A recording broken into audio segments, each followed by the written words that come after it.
Hello, I'm Archie Luxury and welcome to the program. Have I got a treat for you today? And this is an email that's come in from my good friend Perry Platinum. Now this is an undercover name because he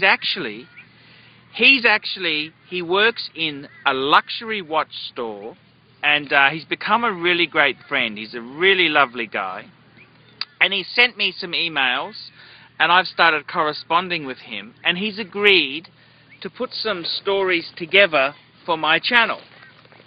So let's have a look. He says, "Hi Archie, this is Perry Platinum, and I'd like to put a message out there to all those watch-wearing wankers who don't know how to behave when they visit a luxury watch/jewelry store.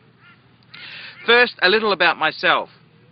I am about 12 years in high-end jewelry and watch retail, so I'm not just making any of this up. I've had the privilege to work with some of the most important jewels in the world, and have sold to the mega rich right down to the type of customer who will and ah over a $60 swatch. So Archie recently visited three really top retail stores in Sydney, and he talked about how great the experience was. I don't doubt that he was very polite and unpretentious, and the salespeople didn't mind him being there, knowing that he wasn't there to buy anything. In fact, I'll bet that those sales assistants really enjoyed his visit and listening to his comments of their fine pieces. Hearing Archie's experience inspired me to make this wee list. You see, sales assistants get browsers all the time, and it's okay to just browse. We don't mind. In fact, all of our best customers have been browsers at some time. But here's the thing. What not to do when visiting a luxury watch store? Number one, pretend you want to buy something. Pretend that you want to buy something when you really don't. The service you receive should not be any better than if you say that you're just browsing.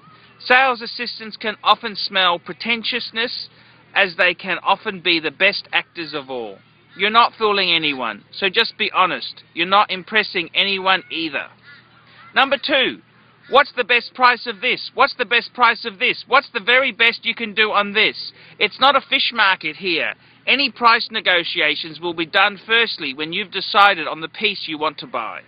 Number three, committing to purchase if about to be offered a good price and then not going through with the purchase. Not only does this make the sales assistant feel embarrassed and awkward, you make yourself look like a total prick. If you think you can get it for a better price elsewhere, tell us, and we can possibly make you happy. It's also okay to say that you're shopping for the best deal. Nobody will think less of you, except that you're stingy, but who cares? Number four, be an engineer. This is not a good idea. We don't care, and we know our product to the extent that we need to.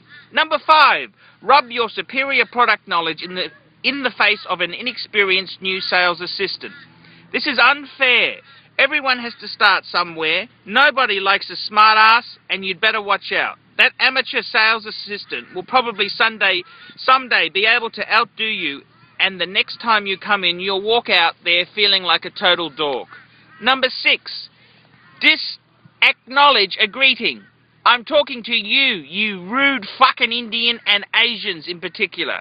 If a sales assistant greets you when you walk in, then reply. If you can't speak because your lips are glued together or something, at least look at the sales assistant and smile. Just acknowledge. Acknowledgement with acknowledgement. How fucking difficult is that? My gorgeous Chinese colleague, Jackie Chan, and she is fucking gorgeous. Let me tell you, I've seen the pic. She's beautiful.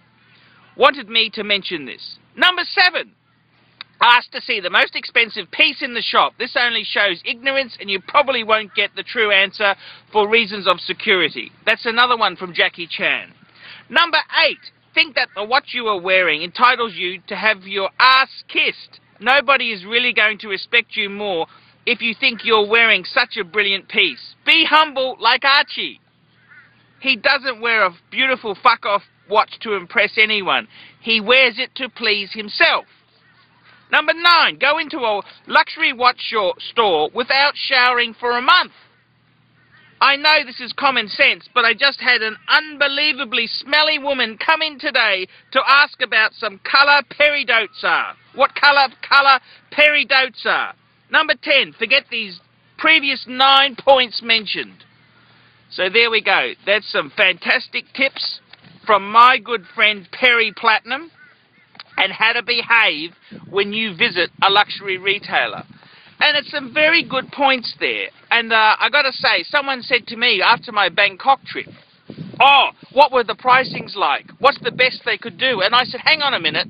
I wasn't prepared to buy anything, so I never pushed. I don't fucking pay retail. Retail is for suckers. I buy used pieces. I was merely there to collect brochures, chat to the sexy Asian sales staff, and, you know, just be courteous and nice and pick up new points. So as far as it does go, I don't know, because I never push the deal, because I buy used.